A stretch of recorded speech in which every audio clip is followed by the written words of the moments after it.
Yo, yo, yo, it is episode 76 of the Standing 8 podcast. I'm Aaron Sorial from Los Angeles. With me are the usual suspects. We got the owner of Dallas based area barbecue catering and barbecue catering in the Dallas area. We got Mr. Tommy Rush Jr., leader of BSHQ Barbecue. How are you doing today, sir? Man, I'm doing all right, man. I'm doing all right. I'm ready to talk about all of this that we got going on, man. Feeling good and ready to get after it. Right on, right on. And also, we've got Mr. AKA Mr. The Burt Brown Sugar, but really government name, Mr. Courtney Tanner. How are you doing today, sir? Welcome back to the show. Any opening words you want to share? Hey, y'all already know who it is. Courtney Tanner, aka Burt Brown Sugar, the one you love to hate, the one you absolutely hate to love. Hey, first and foremost, man, I want to give a shout out to everybody who showed love to me and gave me big birthday shout outs last weekend. For many of you might know, I was able to join Aaron Sorial out in Los Angeles for the Tank Davis Eastside Cruise fight. Yes, We were in the sir. building Staples Center, soon to be Crypto.com arena. Hey, it was a first class event, great evening. No better way to spend my birthday, and good times were had by all. And just want to say thanks again to all the people who showed love and gave me birthday shout outs. And now that we can go ahead and dispense with the pleasantries and get into this war of words, let's talk some shit. Yes, sir. Yes, sir. And just to reiterate those thoughts, it was an honor to share the fan experience at that event. Happy birthday again, Mr. Courtney Tanner. Um, Next up, last but definitely not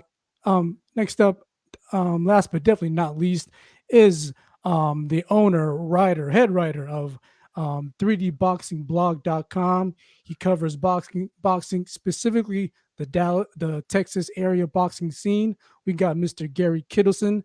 Thank you again, sir, for being on with us tonight, and also many numerous occasions in the past. Any opening words or thoughts you want to share with us? Go ahead, Gary. No, the pleasure's all mine. I love the show as a fan. Like I'm a fan of y'all first and foremost. So it's always a pleasure being on with you guys. I want to chop up this lightweight division because I think I might have a hot take as to who I think is the best guy in the division. Definitely, definitely. So Do let's as well. we and that's the main arching theme of this episode, the current state of the lightweight division. As you could see there, thanks to Mr. Tommy Rush, he pulled up ESPN.com's top 10 fighters in the lightweight division. Um, you got starting with number one, George Kambosos Jr., Vasily Lomachenko, Javonte Davis, Devin Haney, and then the latter half, Teofimo Lopez, Ryan Garcia, Jojo Diaz, Jorge Linares, Richard Comey, Isaac Cruz. Obviously, this list is anchored by the pivotal shift of clout that was transferred from Teofimo Lopez to George Kambosos Jr. So let's first talk about let's first give our brief take of the four lightweight fights that happened in these recent weeks. Starting off with the November 27th fight between George Kambosos Jr.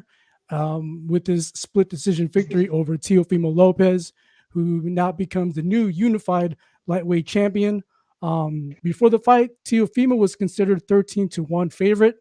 Um, Lopez came out super aggressive in the first round, coming forward, looking to land something a significant early upstairs, head hunting as um, we would call it.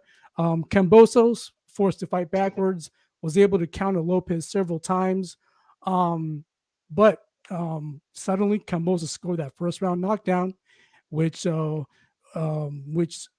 turned several heads, including me. Numerous times throughout the fight, both reciprocated hard blows in their exchanges, but Kambosos seemed the one to yield the more sharper, more accurate punches. In the 10th round, however, after numerous exchanges in prior rounds, Lopez answered back with a knockdown of his own. In the final round, both were kind of both methodical because both felt that in their mind they were winning the fight, but they were still mindful of the judges, so they were playing it really safe in the 12th round. But as we all know, Kambosos came out with the victory. So let's get our takes. Tommy, let me go to you first. Um, we're kind of we're kind of like 2 to 3 weeks delayed with this fight, but let's finally get your take, man, on this fight that happened between Kambosos Jr. and Teofimo Lopez. Man, so first and foremost, fucking exciting.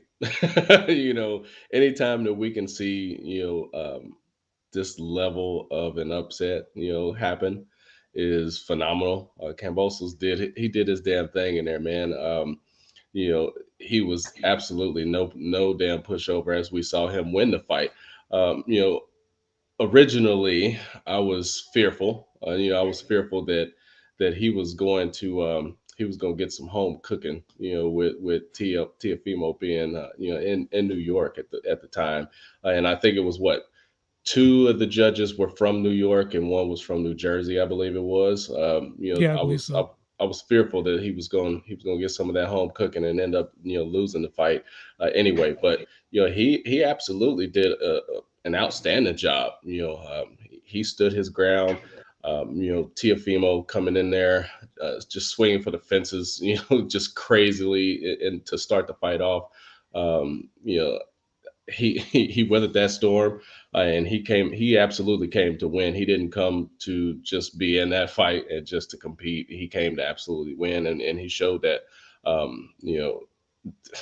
The fight, I think that the fight overall was, to me, it was very engaging, but it was also overshadowed just because I was so pissed off, at Teal's pops in the corner. It was just like, what was he actually doing? Um, you know, why wasn't he giving him great instruction? I think that overall, a lot of the kind of like what you said to start, the clout got to their heads a little bit. That Lopez, family, they've already been pretty confident, as we know, boisterous and flamboyant when it comes to everything. But I think that they were completely looking past Cambosos, and he showed that he was nobody to play with, man. I mean, he held it down throughout the middle rounds of the fight. It was to the point that he was able to get the victory, because if it were any closer, he very well would have lost that fight. Due to Tiafimo being the unified champion. So I mean, I thoroughly enjoyed it. It was great to actually see.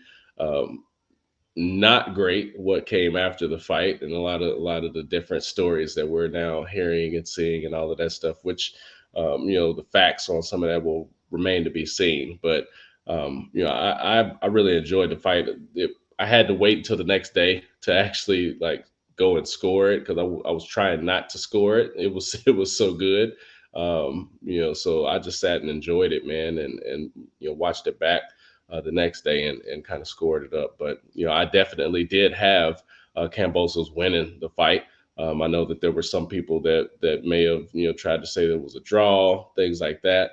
If you had Tio heavily favored, and you were watching with Tio lenses on, you may have tried to give the fight to him, but he absolutely did not win that fight. And respect to the judges, like I said, to start this with the home base that they held. Respect to the judges for not giving us what we expected to get from boxing that night. Great stuff, Tommy, and I agree. Despite it being competitive visually, I really think that it was really Cambosa's fight to be from the opening bell. Courtney, let's get your take on this, man. Man, I mean, I think really and truly, we would need like a whole segment and a whole show to break this down. Yeah, and that's it's kind of unfortunate when you're when you're assessing this one like 2 weeks after the fact. But at the same time, too, the advantage of that is you get to really digest all of what went down as far as the whole fight, the reactions, and basically how the public is seeing it too. And one of the things that kind of frustrates me, seeing the comments, seeing the Facebook punditry, is that I think the wide consensus, unreasonably, is that Teofimo caught an epic beatdown in that fight. And I really don't see it like that. I mean, hey, as far as the Teo lenses, I think everybody knows I fuck with Teofimo Lopez pretty heavy. But the thing is, the way I saw it going down is he clearly lost that fight, but it was competitive, and I think a lot of people are looking at this like Kambosos went in there and just completely destroyed Teofimo Lopez. No, I think one of the first things that comes to mind in the reaction to that fight is a song by Nas called "Accidental Murder," and I think by virtue of that, Kambosos is holding the majority of the crown at 135, and that's not to marginalize him. That's not to take anything away from him. I absolutely 1,000% believe he did what he had to do to win that fight. And I was in the group chat with you guys when that went down, and I said immediately, it's like, I don't care what the judges say. Kambosos won that fight. But it was a competitive fight. I think Kambosos pretty undeniably caught Teofimo Lopez in the midst of some deep emotional drama type bullshit. And what's come out since the fight went down is the medical reports where it says that Teofimo Lopez had air in his chest or whatnot. I'm not a doctor, I'm not a medical professional, but like when I read that, my first reaction is like, well, how do you breathe if you don't have any air in your chest? But I know people with a medical background or a lot more education than I are going to take holes through that and say that's a stupid comment to make. I said that's my initial reaction. But I know he was going through some type of medical stuff, medical calamity. He'd already, he's got a precondition with childhood asthma, and that made him catching COVID. That much more of a storyline or whatnot. But I mean, essentially that makes those excuses kind of on the par with the excuse that Lomachenko gave after with the shoulder. And that, kind of like the Manny Pacquiao, Floyd Mayweather saga at the end of that one, where he threw his shoulder, or he couldn't get a Lomachenko shot or whatnot. But it was one of those things where I think Teofimo Lopez pretty much roundly said what he was gonna do coming into that fight, which was take Kambosos' head off. Teofimo Lopez was going in there looking to fight. Kambosos had trained that whole time to box, and that was the difference. That 10th round, I think Teofimo Lopez pretty clearly had Kambosos dead to rights. If we're going to compare the two knockdowns in that fight, where as far as when the first round when Kambosos caught him, he popped right up, ready to get back after it. Where Kambosos was he was in a lot of trouble. It was one of those things where I think maybe Teofimo Lopez's training issues, maybe his ongoing issues with struggling to make the weight and get down to the 135 limit, maybe some lingering effects from his medical conditions with the COVID or having air in his chest. But it was pretty evident that he didn't have enough juice to finish Kambosos when he had him dead to rights. And Kambosos, in Tyson Fury fashion, got up off the canvas and he went to work. And he finished that fight. Not only finished it on his feet, but he got up and he took the fight to Teofimo Lopez. And there's a lot of people who hit me up on text and through Messenger. We're saying it's like, how come Teofimo is not sitting down? And I think Teofimo Lopez, even before that knockdown in the 10th, he was demoralized. He was, it was one of those things where he knew he wasn't going to be able to take Kambosos out with the money shot. And when Kambosos got up in the 10th round, you could see, you can play it back. You can see that look on Teofimo's faces. He was demoralized. He didn't want to be in there with him anymore. And one more thing I'm going to comment on regarding the fight before we hand it off to Gary is that I've made a lot of mention of Teofimo Lopez's corner and his relationship with his dad, and that for the Lomachenko fight, which was his best performance, I think they were. I mean, they were evidently best served by bringing in a second voice in that corner, which was Joey Gamache. And when the first bell rung and it kicked off, after the introductions, I was kind of scanning Teofimo Lopez's corner. It was like, yo, where's Joey Gamache at? Nowhere to be found. And that was also a key factor in that fight, is that when the chips were down, when there was adversity, there was only Teofimo Senior, Lopez Senior's voice in that corner, and he had nothing to offer his son. And I think that's the big. I think that was the biggest disservice done to Teofimo Lopez, to himself, by not insisting that a second voice be in that corner for times for situations like that he was dealt with, because he was in the hole, and Teofimo Lopez Sr. was telling him how to swim rather than throwing him a life jacket or a lifesaver. So I think that was I think in a series of missteps and misfortunes and disservices that were pretty much self-imposed by Lopez in that corner. That was also a huge one in that fight. And I know, when we see situations like this and a fighter gets his O snatched, and the punditry, the first thing they call for is the head of the lead trainer. And a lot of times I'm the opinion, it's like, wow, you guys are being hasty as far, saying the fighter's got to fight the fight. Your trainer can't fight for you.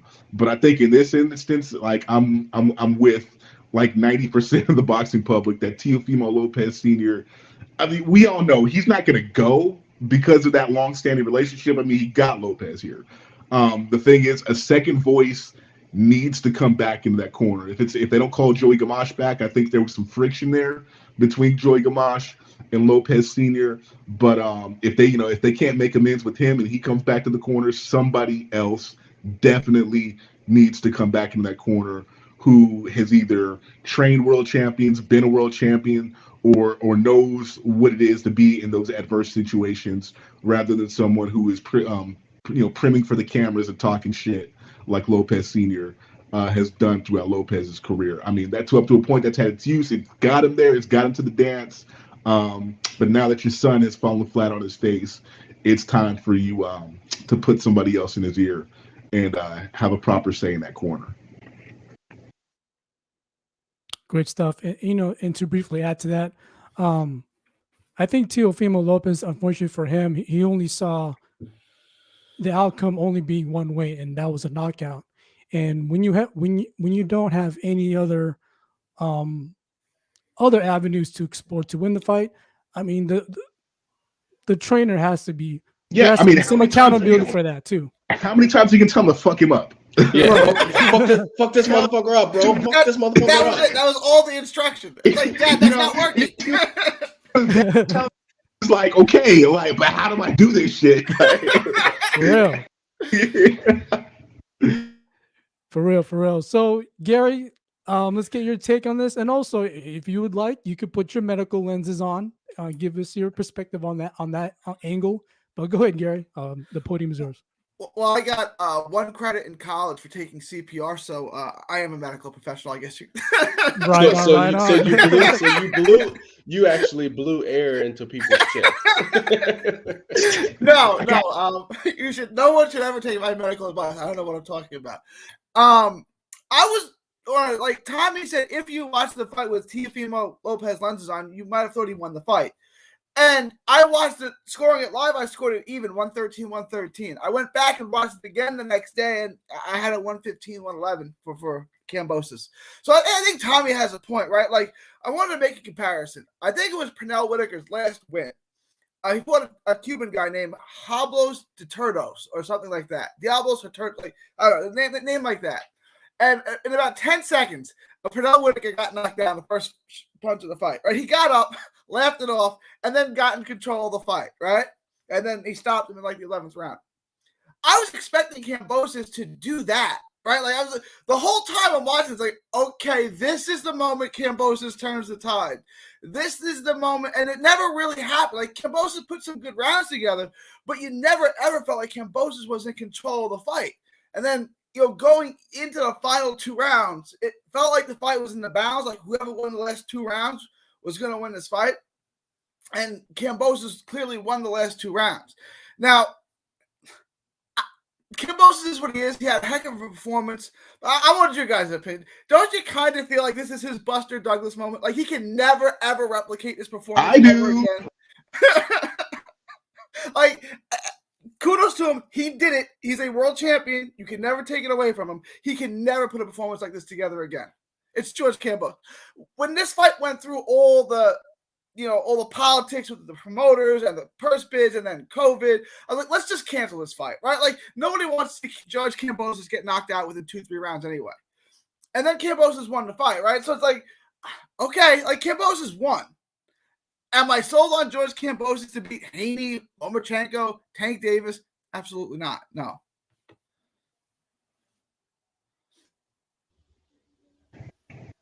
I mean, it's like when you have that many cancellations and you stop and start your camp that many times, it's peaks and valleys. Yeah. And I think I realistically think this is a situation where this fight happens when it was supposed to, or a month earlier, sans Teofimo Lopez contracting the COVID. I think we do see that 2 or 3 round knockout of Kambosos. I think with the starts and stops, coupled with the struggles to make weight and stuff like that, let's be real. Lopez always has some fucking personal drama bullshit going on. I think with that, Kambosos, primed and ready, not losing focus, came in there and he caught Teofimo Lopez at the right time in the right place at that right moment, and then it became his moment. Yeah, I think he this is like Rocky taking that trip to Russia and fucking with all them tree logs and shit. He had the opportunity of a lifetime with all of these delays to focus on one person and focus on that person for that long. And then like Courtney, like you said, like just the drama, but then also the lifestyle and the natural character that comes with Teofimo, that doesn't really make for staying focused for that long, and I mean the stars aligned for Kambosos, and we can tell right now, the way that he's acting with his comments. He's trying to make sure that he gets everything he can get out of this right now. He's like, hey, yeah, I came over here. Y'all got to come to Australia. Like this is like all of the demands. I'm the man now. Like he's acting like he's never been there before. How many talk shows are we gonna see this dude on? You know what I'm saying? Yeah, how many more NBA is he gonna sit right here? You know what I'm saying? I'm in LA for the Tank Isak Cruz fight, you know what I'm saying? And they're giving him a special shout out. This dude's, I mean, if it was baseball season, he would have thrown out the first pitch at Dodger Stadium. Like it's the Warriors and getting as many checks as he can, because I think deep down, honestly, he knows it's over. This is I think he knows it's over. Even though, and we might get into this later on the show or whatnot, but I think if he comes in as primed as he did against Teofimo Lopez, I think he could give Devin Haney high holy hell, because same emotional vulnerability I see in Teofimo Lopez, I see it in Devin Haney as well. That's all I'm going to say on that, unless we get into it later. But Devin Haney is a much higher IQ. I'm not trying to say Teofimo Lopez is stupid or anything like that. Devin Haney is a much higher IQ fighter than Teofimo Lopez.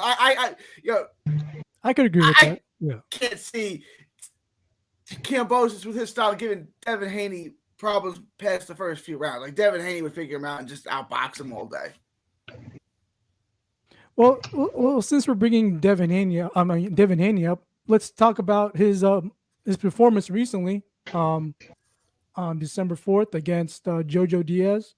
As far as that fight, Joseph Diaz had his moments. He trying to close the distance against Haney. to give himself chances to land his shots. But Haney, with the height and reach, was able to keep JoJo at bay, outboxing him throughout the fight, stacking points on the cards round by round.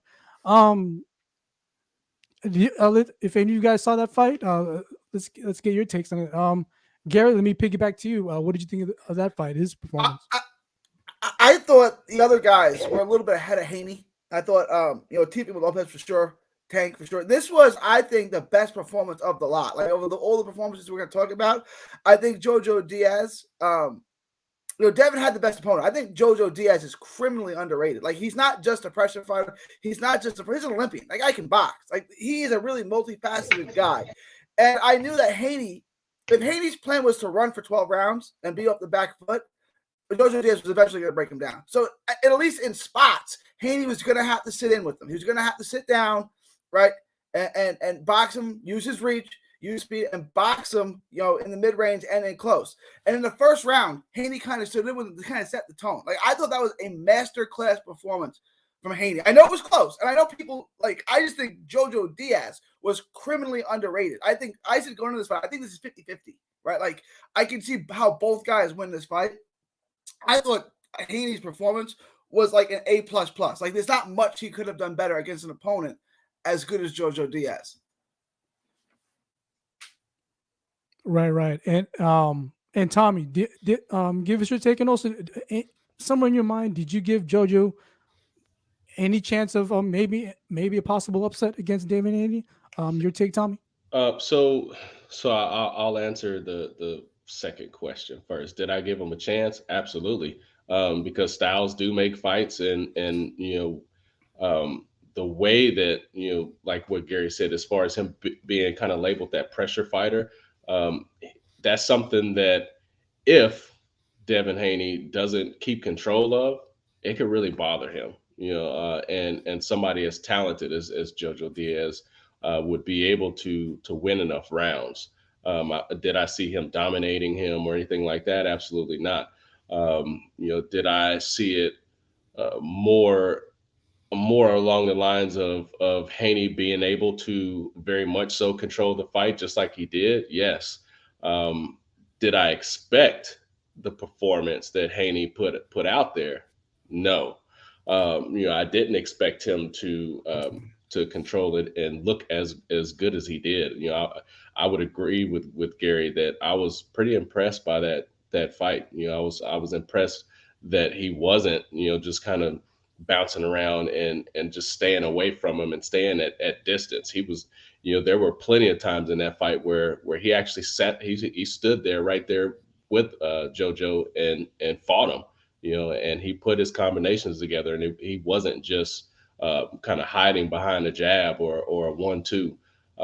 He actually stood in there and took some of that pressure that JoJo was trying to apply. And he capitalized on it. He neutralized what JoJo's game plan was going to be. So, I was pretty impressed by that fight, and I would agree as well that was a very sharp performance. We may not get into somebody else that had a sharp performance, but so as far as Courtney, I think you know where I'm going with that one. But so other than that was the most sharp performance over the last few weeks that we've seen. And just to add to that, as far as David Haney, I think this is the first time I saw in a while, and I didn't think you put it in better words than I could have, that this was the first time in a while that David Haney stood his ground more so than his previous fights. And that was the number one thing that stood out to me in this fight against JoJo Diaz. Corny, let's get your thoughts on that fight. Go ahead, man. Man, Devin Haney out here fighting midgets with pillows strapped to their fists, man.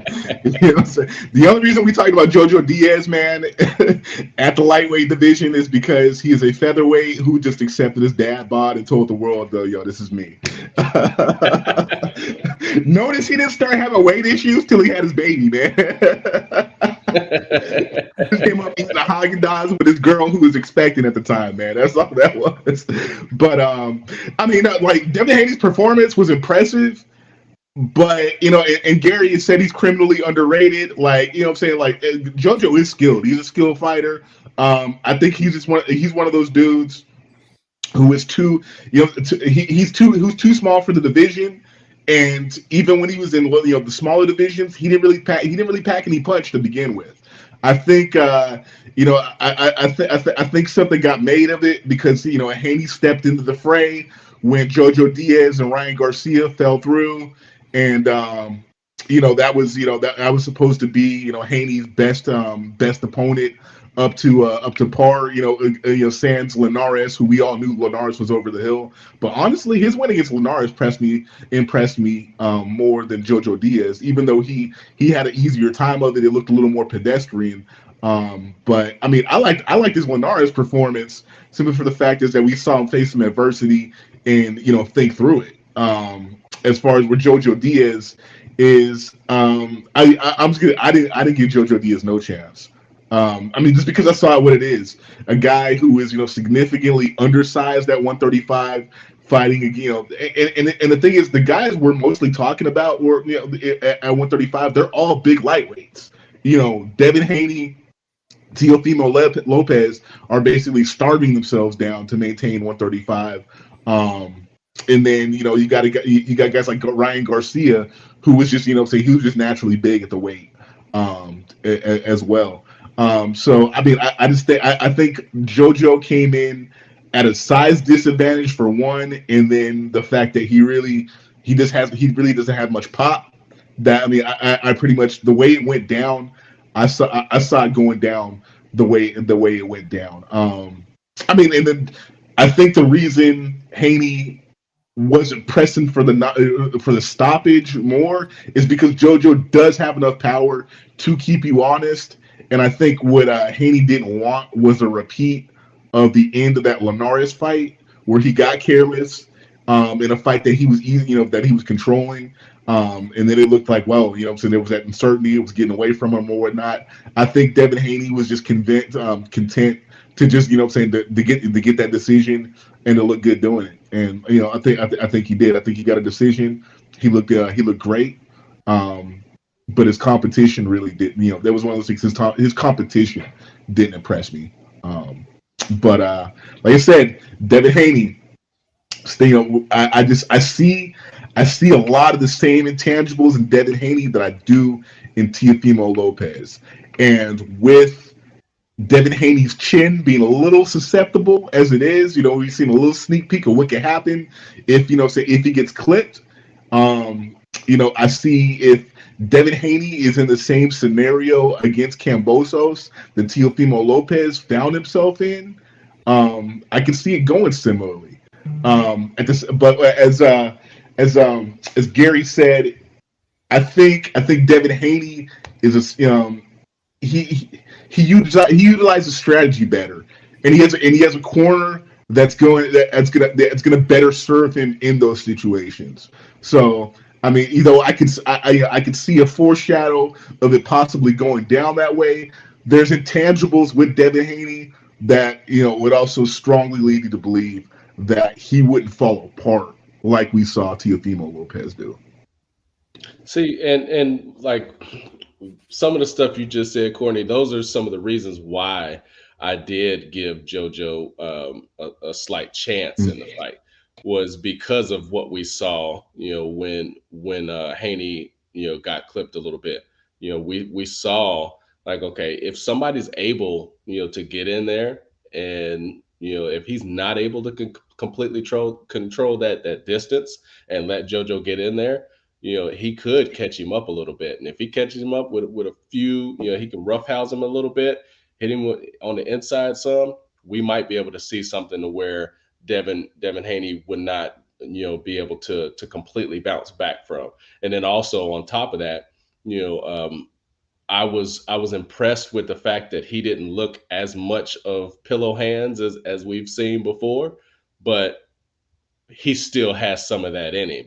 And so it's like, okay, when you face that type of adversity, if you do get clipped in that type of situation with somebody that can pressure like Jojo Diaz, like what would you be able to do? Because where is your power to be able to keep somebody at bay when it comes to that, other than your legs and your reach? So that was the one thing where I was like, if he does get a little wobbly, that could be a moment where JoJo is smart enough and has enough pressure to be able to pounce on that and take advantage of it. I think that's a very fair and reasonable assessment right there. In terms of Devin Haney though and Kambosos, do I want to see the fight? Of course, I want to see it by virtue of that fight that fight decides or gives the 135 an undisputed champion. So, I mean, if there's a fight that I actually want to see next at 135, I want to see Devin Haney and Kambosos, especially if Kambosos is really going to press the issue that whoever wants to see him has to see him down under. I think that's going to be really interesting and really fascinating to see Devin Haney in that, because that's adversity before the fight, having to go thousands of miles to the other guy's hometown. And, that's going to be a stadium fight. They're going to be fighting in a rugby or Australian rules football stadium down there. And Australia, packs it out, as we saw in the Jeff Horn Manny Pacquiao fight, and then we've seen other fights with Tim Tszyu and the God Anthony Mundane. You know what I'm saying? So Australians, they be packing them in down there. So I mean, I'm really fascinated to see Devin Haney in that type of environment, far from home, and in a venue where there's up to 80,000 people who are there just to be against him, not even necessarily for George Kambosos, because honestly, I'm gonna be real, I think less than 10% of the Australian population knows who George Kambosos is. but you know what it is in boxing, though. You know what it is. We're gonna ride for the person who looks who looks like us. So they gotta pack it out and go in there. And Devin Haney steps down to Australia. He's gonna walk into the stadium and just have verbal abuse heaped on him and beers thrown on him. And I just really want to see how he responds to that. Is that going to make him shaky legged, or is he going to go there pissed off and Kambosos is going to have to pay for that shit? That's that remains to be seen. But I think that's what a lot of us want to see. Great stuff. So yeah, let's talk about next up, Javonte Tank Davis, another fighter, another top name who's trying to make his case known against a potential unification fight against Kambosos. In recent news, he vacated his WBA super lightweight belt, leaving that door open to a potential Kambosos fight. But more specifically, let's give our take about his December 5th Showtime pay-per-view fight against Mexico's Isaac Cruz, who served as a last-minute replacement to Roland Romero. Cruz, a relatively unknown name, became an overnight star after putting on a very fan-friendly performance. Even though he came up short on the scorecards, Tank Davis, known for having defensive shortcomings, was caught clean several times by Cruz as he went on the attack with his come-forward style. However, Davis, being naturally more talented and gifted, was enough to get by Cruz as the rounds went on. Corny, you and I were at the fight and we briefly discussed this, and I agree in that Tank Davis, he wasn't his best self that night. You want to expound more on that? Go ahead, Corny. Well, I mean, my immediate reaction is that I came away unimpressed with Tank Davis. But now we know why. He was dealing with the hand injury, and he couldn't properly utilize the left hand. I just caught the replay of that fight this morning, and looking at what he did with his offhand, when Isaac Cruz, pit bull, who was coming at him and shaking like a red nose pit, that was. For him to be able to weather that storm against Isaac Cruz with his offhand and survive in the fashion that he did, that was impressive, and that made that performance thus impressive. Coming away from that, hindsight always being 2020. I'm glad we got Isaac Cruz in there with him instead of Rolly Romero, because I said that at the outset when the fight was announced that Rolly Romero, it was one of those situations, one of those classic situations in the sport that we all love, where a dude simply just talks his way into an ass whooping.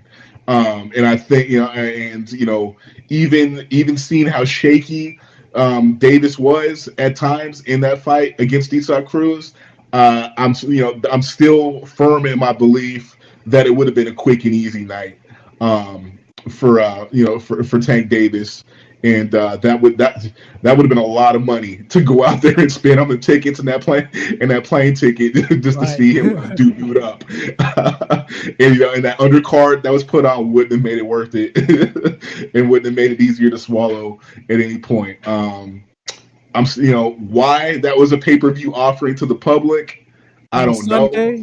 I think that's another discussion for us to have. but yeah, I mean, Tank Davis, we already know what it is with him. He disproved that he is a one-handed fighter. He disproved that he doesn't have the depth to be in there against optimal competition when he's facing the adversity and the cards and the chips are down.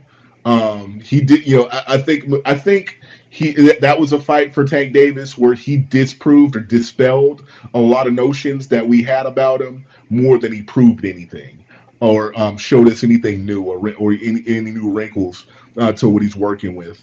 But the thing that remains in my strong assessment of Tank Davis is that the kid is a defensive liability. And I think it was fortunate for him too, especially facing that adversity where his lead hand was busted. That it was one of the rare instances where he was actually in there with somebody who was smaller than he was. I think that could have looked a little bit different, or even significantly different, if he had been in there against a Mario Barrios or a Leo Santa Cruz, or somebody who was going to come with it, but also come with it intelligently. I think I'm not saying Isaac Cruz isn't an intelligent fighter. I think he's just one of those fighters, kind of like a Sean Porter, where he employs a style where he's smart at that, and that the genius in it is that you don't have to think to do it. And so, you just make sure you have enough fuel in the tank and you keep coming. And that's what Isaac Cruz did. And, as far as these notions after the fight where, a star is born, this, that, and the third in regard to Isaac Cruz, I think he earned himself another big money fight, high exposure. But I mean, I don't think we see Isaac Cruz become a future world champion at any point. Right. And to add to that, as far as Tank Davis is concerned, I think that fight in itself was an opportunity for him to showcase to everyone else that on the offensive side of things, he has more to offer. And that kind of, in a way overshadowed his defensive liabilities. So, let's go to Gary, man. So give us your take on Javonte Tank Davis's Sunday performance for Showtime pay-per-view. I actually hope they do that again.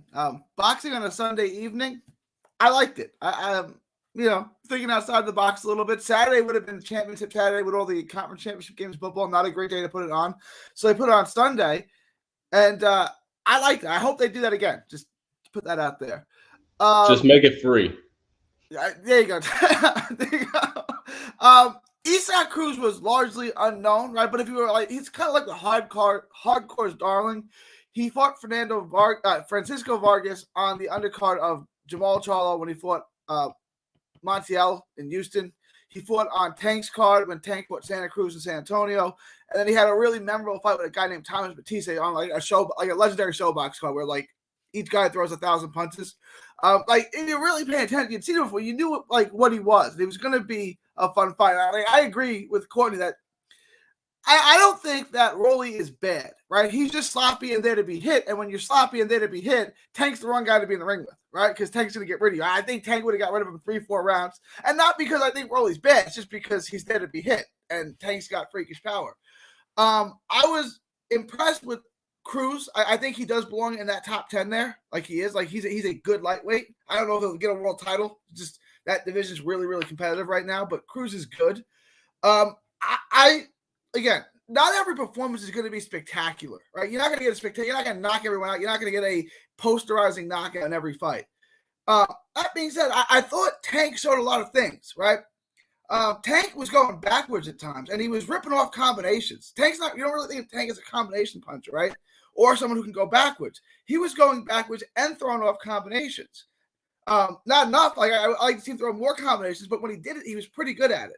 He was also counterpunching really well. Another thing you don't really think of Tank, right? You think Tank is a come forward guy, a guy that swarms you and overwhelms you. But he was countering, and he was countering really, really well with Cruz. And then in the last round or two, when he hurt his hand, and in round, the fight was still close. I had Tank up, but I thought the scorecards might be close, and Cruz really needed that last round. Tank won that round on his jab against a good fighter who really needed that last round. Like Tank showed a lot. I know it's not the posterizing knockout that everyone wanted, right? But I think like if I would agree, I'd say it's a B plus or an A minus performance. Like he didn't do what you were hoping he would do, but he showed you a lot of other things that he can do, right? Yeah. That he's not just a knockout artist, right? That he's not just a guy that's going to come and try to land something big. Like he showed you that he can fight backwards, that he can throw combinations, that he can counter. He showed you a lot of things in that fight against a guy who I think is a better fight than Rolly and a really tough guy. I mean, he didn't get the knockout, but that being said, he did a lot of things really well in that fight. Great points. And I think, again, I reiterate, and you made it more clear that, Tank Davis, he showed us more of his tools, and a great night for him, and a relatively great performance by Tank against a very, a very rugged come forward style by Isaac Cruz. Tommy, let's get your thoughts on this, man. Yeah, I don't have a whole lot, a whole lot more than what's already been said. I think that the one thing I will say though is just due to a lot of the names that we see in this division right now, and knowing that some of them will, a handful of them, to be honest, will probably end up moving weight class. Given in the next few years or so, we might actually be able to see, Isaac Cruz, achieve a title or something. I don't think that he's going to be a major star at all. Like Tank said, a star is born. I mean, he may be reaching some stardom on Instagram now that he's gaining some more followers and everything, which we heard about that. I think he's roughly getting close to about 175,000 now, and before that he really didn't have too many at all. So yes, he is. He proved himself. He was the ultimate winner in the fight overall. With what's going to come his way in the future, with future matchups, and gaining that following. But I won't put it completely out of the realm that with some of these guys exiting this division, that he may end up being able to achieve a world title. Now will he be ruling the division or anything like that? I definitely don't see that. But I think that I also agree this was the much better fight than having Rolly in this fight. Like that, yeah, like Courtney said earlier, that Lara talk right there, where you pull up that pull up shit, where you almost show up on your interviews and I'm about to Shannon Briggs you, let's go champ, like you go fight me, like so like that's what Rolly does. He got them Twitter fingers, like he knows how to pop that shit. And he, and like Gary said, he would have got his shit popped in in that fight. So definitely glad to see that Isaac Cruz got the nod for this, and he was going to be on the card anyway, fighting under on the undercard. So what better way to do that, step up and to show what he's got by showcasing that in the main event. I do think just as well, just to kind of piggyback and agree with that, is it wasn't the most impressive match and event for Tank, but he did show some things, and that is, with somebody like Tank, that is still a win in itself, because what do we get a lot of right now? A lot of talk about Tank is kind of bypassing the fact of that freakish power that Gary mentioned, and that talent that he actually has. And a lot of people like to gravitate towards his resume, and things of that nature, and kind of kick him down a little bit by default because of that. Like, he actually showed some of those things, like, say for example, um, just to switch gears a little bit, like what Errol Spence did, when he fought Mikey, when he fought Sean Porter, and he didn't fight the way that he would normally fight intentionally, just to show that he's got some other tools in the shed. And we didn't see that intentionally from Tank. We saw that by overcoming some adversity with the hand issues, and against somebody that was not a plaything in there in that ring with Esau Cruz. And like Gary said, anybody that has actually seen him fight, on some of these other events, you knew what we were going to get, and we got that, with him. So I enjoyed it, and I'm glad that we got it. I did have to catch replays and things like that, because I still was not sold on buying that one on Sunday and all of that. So I caught it where I could catch some of it during Totally the understandable. night, and then made sure I caught the replay. So, but I enjoyed it, a lot. I want to redirect on Isaac Cruz and his future prospects too. I mean, looking at Isaac Cruz physically, you can't tell me he can't drop 5 pounds and go to 130. Right, right, And right. at 130, like, I'm saying, I wouldn't say, I don't see stardom in any weight class for Isaac Cruz, but I see some bangers at 130 if he, I'm saying, if he could go 5 pounds south on the scales. Oscar Valdez. If JoJo could get back down to 130, I mean, shit. If they could work out the promotion on it and they could both stay at 135, I mean, Isak Cruz and JoJo Diaz that'd be a fun fight to watch. Oh yeah. I'd definitely be a popcorn movie. But shit, Isaac Cruz and Jamel Herring. There's some intriguing matchups at 130. A What? kid out of Brooklyn at 130, and Chris Colbert. And Isaac Cruz. That could be a slobber knocker too. Or at least a great styles clash. Being Colbert is a little slicker and more athletic, and with Isak Cruz being a full on head first banger. I mean, I think there's some. I think the fights that could potentially broaden Isak Cruz's audience are not at 135; they're at 130. Now, I mean, as far as the vacuum that could potentially be created at 135, when inevitably dudes like Devin Haney and Teofimo Lopez and Tank Davis do go north on the scale to 140. That is plausible, but I think too is when we look at 135 in that vacuum, Shakur Stevenson. Yep. He's That's gonna be his hood, and then Lomachenko. I mean, this is as far up as he goes. Yeah, there's a bit of a vacuum, but seems that who's there already and is really not going to go up, and the guys at 130 who are looking to come up to 135, they could, for as far as career progression on that ladder to superstardom.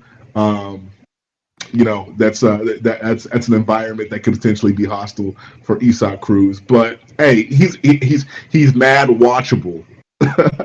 And we'll see him again. People will watch him again, and they will call their friends, and there will be some drunk fans in Southern California that will continue to yell "Si se puede" for him. So Good stuff. I want to bring up this quote by Stefan Ruiz, who was with us on our previous episode. What's up, Mr. Stefan Ruiz?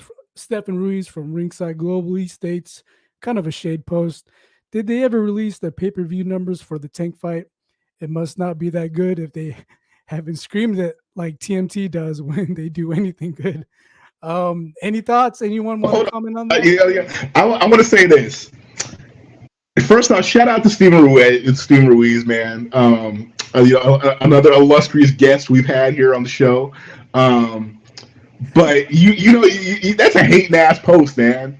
Really, and I'm glad he rolled up with his shit paper so I could speak on one thing too. Is I think a lot of the marginalization for Tank Davis is based on the person who promotes him, and that post is evidence of that. Come on, man. Okay, I have no I'm really I'm really not Team Davis like that.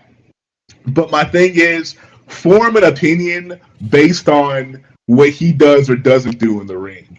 As far as far as hating on Floyd, by extension, with Tank Davis, I think that's just juvenile, and it's mad petty. I mean, hey, you be as petty as you want to be. I wrote the book on the shit, but I mean, I don't think that is an objective view.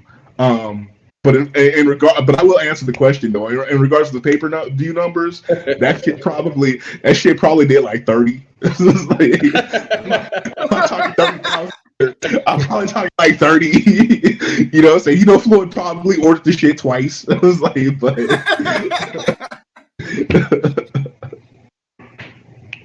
Great stuff. Great stuff. Thank you for that quote, Mr. Stephen Ruiz from Ringside Global. Shout out. Also, let's switch. Although this is the final segment, this is a very significant segment of the episode. It's last night's uh, fight on Top Rank ESPN fight. Vasily Lomachenko dominated Richard Comey via unanimous decision at the Madison Square Garden, winning the WBO Intercontinental Lightweight title. Lomachenko scored a vicious knockdown against Comey in the 7th round. It was so bad that Lomachenko tried to have the fight stop after seeing how damaged Comey was across the ring. Outside the knockout, the rest of the fight was vintage Lomachenko, the constant lateral movement, the combinations from different angles, the stuff we were used to seeing from Lomachenko. That was him that night. Um, with the Tico, with the TKO victory against his previous opponent, Nakatai, and last night's 12-round dominance against Comey, Lomachenko has made his case loudly known for a unification fight against Kambosos. Tommy, let's get your thoughts on Lomachenko's return campaign as he tries to reclaim his top spot in the lightweight division. Let's get your thoughts on this, Tommy. Man, the Matrix has returned. This is for sure. The ego, the arrogance is on 100,000 trillion though. Like this is the type. So this is what pisses me off about this. This is the type of shit that we should have saw out of him when he was fighting To in the ring. We should have saw that shit. We shouldn't have saw let me wait and collect data for 6 rounds, which is basically letting To get in your ass for 6 rounds. Like if this is the type of shit, like Courtney likes to say, popping that bubble gum. Like, if this is the type of shit that you was gonna bring out on Richard Comey, like you should have been bringing this shit all along, bro. Like Yeah. don't and as some of that shit was going on, where he's talking to the corner and shit like that, like that. The part that pisses me off on that is it wasn't like as genuine as it's gonna be played out to be. Like, oh, he cares about his opponent. Man, fuck that. No, he was trying to be braggadocious in there. Like he was trying to flex. Like, he did it. Like if you were tuned in, if everybody was tuned in and you paid attention to the interview that he did, before the fight, where like they were asking him about all of the other top guys in the division. How quickly he said, hell no. Like Tank is not a good fighter. Like just shitting on people. Like he's been bringing this arrogance aroma that's just been spewing off of him, and that's really all that was. Now, was he actually dominating the fight? Hell yeah, he was dominating the fight. Should he got Comey out of there? Hell yeah, he should have got him out of there. And the fact that he didn't, after doing all of that shit, I'm like, all right, you kind of sullied it a little bit because you was in the ring like acting like, oh well, y'all not gonna stop it. All right, well I'm gonna fuck your boy up, and he made it to the final bell. Now the arrogance will come to play again, and I said this in the fight thread. The arrogance will come back out where he'll play that shit like, oh, I let him live. I let him. I had some mercy for him, and I let him make it to the final bell. Well, he made it to the final bell. Like he earned it. He earned his way to the final bell because you didn't finish him. And you had all of the chance in the world to do it, and you didn't do it. You were too busy trying to flex.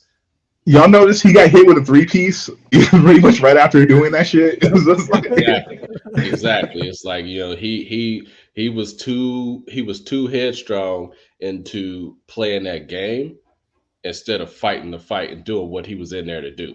And he should have just got him up out of there, man. Like if you wanna make this claim that you're making, and he's kind of taking this dominant role towards Kambosos already with this as well. Like, he's asserting his dominance on Kambosos, which has all of the belts in the ring with Richard Comey. Like, like he's making it like I'm the dude. Like you may be saying you're the man because you just got these belts off of Tio, but I'm the man. And that fight, it was like it wasn't even about Comey. Finish the job, do what you need to do. We know that you want your shot back at the titles. We know that you're probably going to get it, because we got Devin Haney saying he'll go to Jupiter for the fight. Yeah, of course, yeah, you'll go to Jupiter for the fight, but especially with what we see right now, like it's going to be very interesting to see what comes out, from Haney, from whoever that's going after this fight, from Tank, from all of these guys, because right now, Lomachenko, he just flexed on every, and we're going to see a whole different type of shit talk that's going on. Like we might see some Canelo type shit talk that's coming with this, as he's trying to get back in there and get them belts back. But absolute dominant performance, man. I mean, it was good to see that he performed in the fashion that he did, and that he looked like his old self. I can't lie. I'm not excited to see or hear how much ESPN Top Rank slurping is going to be going on, because we already know that he's been bolstered as their golden goose for a long time, since he had like he's going back to number one.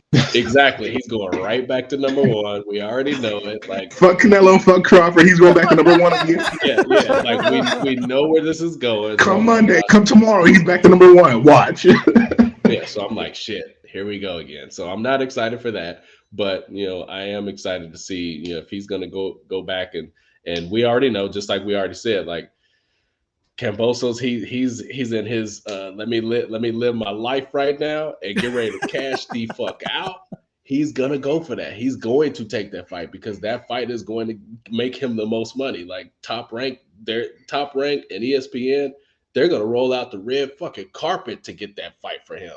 Like, so they gotta make him a bona fide huge celebrity just to take that fight, so Loma can get them belts back. So yeah, I enjoyed the fight, but it was a little bit off, even though I liked that flex. It was a little bit of a turn off, because you could easily tell it wasn't genuine, man. Like, don't sit here and talk to this dude's corner about stopping the fight like you care about it. Like, you just trying to put on a show. So knock him out then and stop the fucking fight, if that's the case.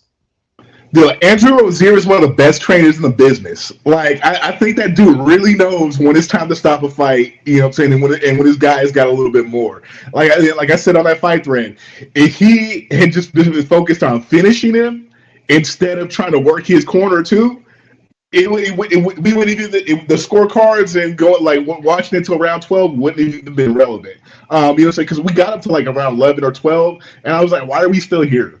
It's like, why can't I turn to the Don Air fight? You know, it was like, you know, but yeah, I completely agree. I completely agree with you, Tommy. And the thing is, one thing I will say in watching Lomachenko, I'm going to make the most controversial statement of the evening, and this is why people love to hate me and hate to love me, because I'm about to blow it up right here. The 135 division isn't really stacked, y'all. The networks and the promotions have lied to you. It's not really stacked. It's a bunch of talented young cats who are fucking scared to fight each other. And the top dog in the division is really a featherweight, Lomachenko. It's like, hey, you know what I'm saying? I know people are, you know what I'm saying, going to be up in arms and with that, you know what I'm saying? But the thing is, it's fucked up when you're forced to believe, you know, the truth when, you know, the lie is so delicious. But the thing is, the reality of it is, this is not some Four Kings era like we saw with Duran and Tommy Hearns and Hagler and Sugar Ray Leonard. Because those dudes fought each other off top from jump from day one and continued to fight each other over the course of a decade. I think, you know, I think this is one of those situations where we'll see a couple of these dudes eventually link up with each other at 140. But I mean, 135 is really it's not the glamour division. It's a division where there's a lot of up and coming dudes who look real flashy, who say the right things on social media and whatnot and in front of the cameras. But at the end of the day, the guy that really is the most talented person per capita within that division is the dude that none of them really want to fucking see. In that, you know, one of the dudes who already saw him doesn't want to see again, and that's Lomachenko. I know that's going to surprise a lot of people, because the general misconception is that, you know, I'm a Lomachenko hater. Nope, I've said from jump, I believe he's a special fighter. I just hate his fanboys, and I will continue to hate you motherfuckers. Mike Gomes, you're cool. Nick Agarami, you're cool, but everybody else, fuck them. but in regard to Lomachenko's performance last night against Comey, that's why we call him high tech. That's why we are blessed to witness him do his thing. The guy is he on all cylinders. He's one of the most perfect fighters out there when when all the pistons are going for him and they're all fired up. One of the things that I thought was very curious, though, is that I noticed a lot of the times when he was in the exchanges, when he was in the flurries, or he was ending his combinations, he was getting tagged on his way out. And against live bodies, like a Kambosos, like a Devin Haney, we pretty much already saw it against the Teofimo Lopez, and against a dude who packs a lot of punch like Tank. Those are dudes who were gonna make him pay for that shit.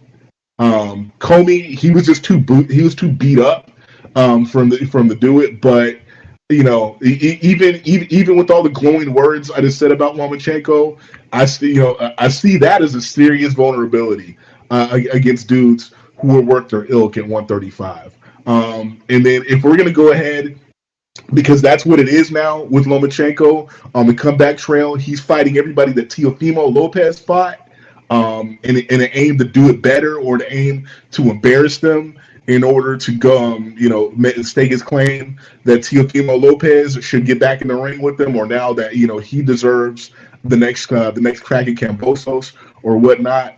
I will say this: Teofimo Lopez did it better against Comey. He did it better against Nakatami, but from what we saw, how Teofimo Lopez did Comey and Lomachenko did him, it's 1-1. You got to give that one to Lopez. So yeah, those are my thoughts on Lomachenko and his performance last night against Comey. Great stuff, Corny. Gary, Let's get your thoughts on Lomachenko as he makes his campaign again to reclaim that number one spot in the lightweight division. It was vintage Loma. What is Loma? 33, 34 now? It was good. It was what we see in Loma. I do think, however, he's slowing down just a little bit. Like Courtney said, he was getting tagged at the end of the combinations. He was getting, and I think Kome is a decent fighter. I think Kome is pretty good. He's defensively flawed, obviously, which was what we saw yesterday. But he's a big, strong guy. Rozier always has him ready to go.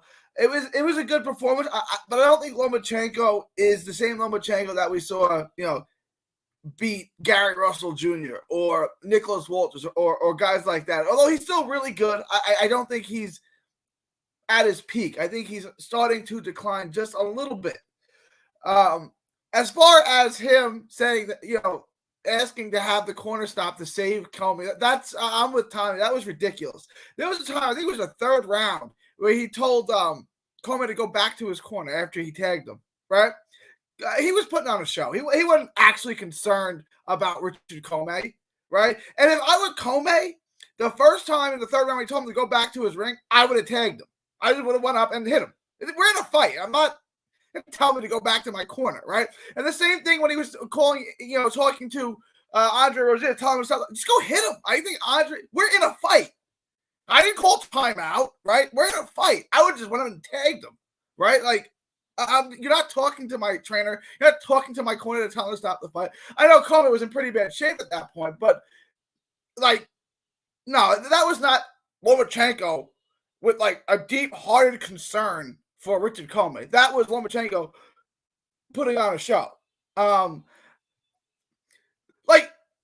What would Floyd Mayweather have done if Lomachenko was talking to his corner? But tagged him. We're in a fight. What are you doing, right? I remember Gaddy was complaining to the ref in the middle of the fight with Mayweather about being hit low or hit to the back of the head or something, and Floyd just dropped him, right?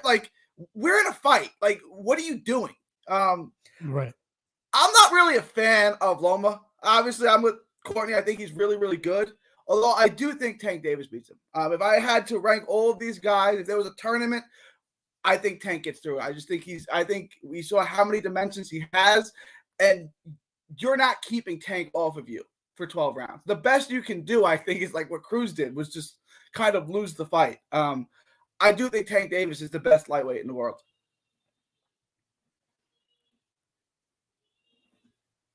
Good stuff. Good stuff. You know what? Since you brought up Tank again, let me pull up Stephen Ruiz post about that possible matchup. Why not make Tank versus Loma? See if Tank really has those new tools, or just got away with it because it was a replacement opponent. Who wants to take a stab at replying to that comment? Anyone? Go ahead. Can you read it again?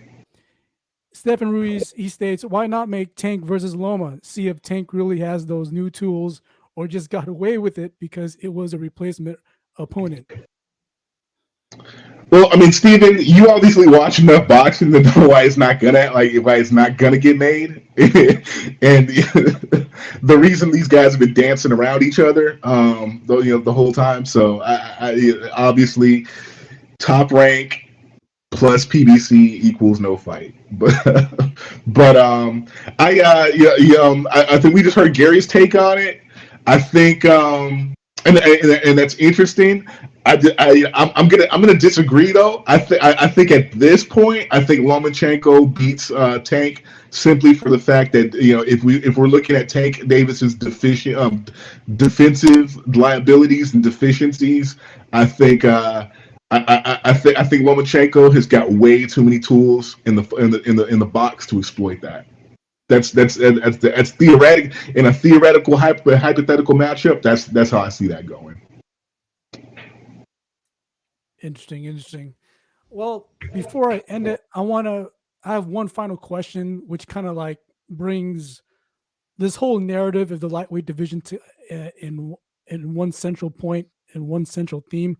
My final question, and I'll start with you, Tommy. As we head into the new year, what's the first fight you see happening between these names you see here displayed?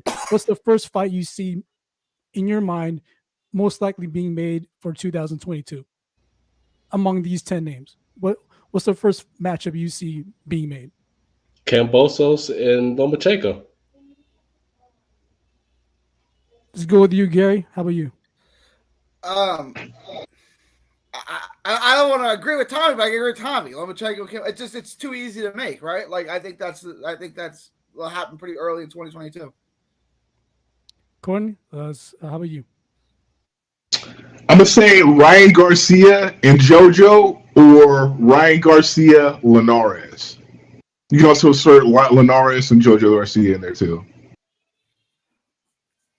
Awesome, awesome. I could see both. I could see. I'm leaning towards what you, Courtney, said. As far as practically being made first, I can see that happening first overall. But yeah, great episode, guys. This is episode 76 of the Standing 8 podcast, discussing the current state of the lightweight division as it currently stands as we exit out 2021, heading into 2022. Mr. Gary Kittleson from 3dboxingblog.com. Thank you, sir, for joining us. We plan to have you on many more times heading into the new year. Any closing thoughts or shout outs you want to give out? No, just thanks for having me on. Shout out to Standing 8. It's always great being on with you. I look forward to doing it again. And Tommy, you want to settle that tie? Who would you pick in a hypothetical fight? You said what? You want What was to break that? this tie? You want to break the tie between me and Courtney here? Who would you pick in a hypothetical fight between Loma and Tank if they fought next? I mean, so my first right off the top would be Loma, but I could see Tank catching him and knocking his ass out. So the knockout would be my heart, my brain, and my money would go towards Loma because I think that he would just end up boxing his socks off. The political answer. Political correct. Hey, valid answer. And I agree with Tommy. That would be my take as well. But yeah, thank you, Gary. Let's go to you, Mr. Tommy Rush Jr. Any closing thoughts? Shout out you want to give out? Go ahead, Tommy. Hey, all I want to do, I want to give a shout out to SAG season, baby. You know what I'm saying? Shout out to my birthday brethren, Courtney Tanner. You know what I'm saying? SAG season is in full effect. We only got a little while more to go, so y'all still got to deal with us. But hey, what these kids doing these days, man, like that? Shout out to SAG season. Hey, shout out to Michael Gomes as well, man. We miss you, bro. You need to bring your ass back on here, brother. You know what I'm saying? But keep doing big things. And shout out to you, Aaron, man. Hey, we respect you, bro. We got a lot of love for you, and we appreciate everything that you do. Shout out to all the listeners, which I'm gonna let Courtney get into that Oscar speech on, but he'll take the rest. Great stuff. And we got the Burt Brown Sugar, Mr. Courtney Tanner, laces with the Oscar ending speech. Go ahead, man.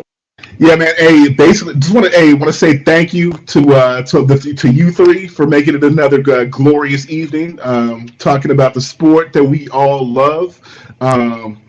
I want everybody listening. If we don't see you again before the end of the year, we hope you all have happy holidays, Merry Christmas, Happy Hanukkah, Kwanzaa, whatever your tradition is. We just want you guys to be safe. And we hope you're all surrounded by people you love and those who love you the most. Special shout out to the First Lady of Boxing, Miss Tiffany Daniels. Shout out to Marcus Nall and Ohio Runs Boxing. Shout out to D-Rock, our esteemed alumnus Daniel Pena. Shout out to my arch nemesis and his as well, Antoine Wilkes. Everybody holding it down in New England and the Boston area. Want to give a shout out to Anthony Saldana. Want to give a shout out to In Vivo and Just Boxing. Sean Hicks, from Mr. Franco and Mr. Correa, who from Front Proof Boxing. Thank you for all the love. And basically want to go make the rounds and give a shout out to people like Nick Angarame, Chris Ramos, Julio Z. Going to give a shout out to Michael Cockerell. Want to give a shout out to Big West out there in Washington, and all our listeners who rock with us internationally, everybody in Latin America and Europe, everybody in Africa, Sierra Leone, Nigeria, Liberia, Ghana, South Africa, and everybody rocking with us in the South Pacific, staying up early or late, whatever have you, on your side of the world, down in Australia, New Zealand, and Samoa and Tonga. We thank you. We appreciate your support. And going into 2022, we're going to keep doing it big. We are committed to keep on bringing you premium, top-notch programming here on the podcast. Thank you for this movement. Thank you for being with us. Tune in again. And next time, you know what it is. Tell a friend. Bring your neighbor. Bring your mom, your dad, your sister, your brother, your uncle, your auntie, your cousins, and your baby mama, your significant other. All that. Hey, we love y'all. Thank you for loving us. We out. Hey, it's since you want to bring up Marcus Nall and Ohio Runs Boxing, shout out to the real Big Baby for that pimp outfit. Oh yeah. You know what I'm saying? Shout out to Jaron Anderson for that pimp outfit and that performance that he put on. You know what I'm saying? So shout out Marcus Nall, Ohio Run Boxing, baby. I want to give a shout out to Marcus when because I'm from Texas, obviously, right? When Spence beat Porter, I was like, "There's Ohio still run boxing." Marcus goes, "Gary, who pays Errol Spence?" Al Heyman. Where's he from? Ohio.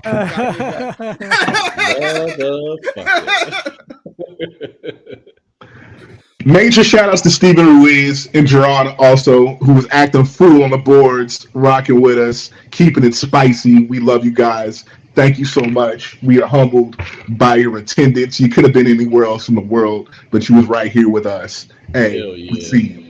Hell yeah. Great stuff, guys. And yes, that was going to be my targeted shout out. Thank you, Mr. Jaron Duke Reeves and Stephen Ruiz, for hanging on with us during this live stream of episode 76. Thank you all to the listeners and viewers of our movement. Be sure to catch the audio replay soon of episode 76 on all major podcast platforms. Coming up very shortly tonight, if not the next morning. But you could also view it right away, actually, on our YouTube channel and momentarily on Facebook. And that's it. That's pretty much it, guys.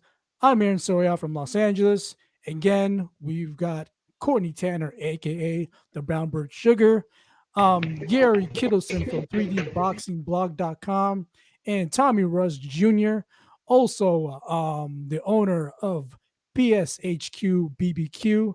If you're in the Dallas or Fort Worth areas and want to, you need some barbecue delivered to your door or for your business or your event, please hit him up at BSHQ BBQ. That's his Instagram handle for it. Or hit him up on his direct line, 801-360-2214.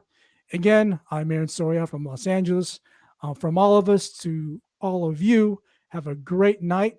Enjoy the rest of this remaining year of 2021.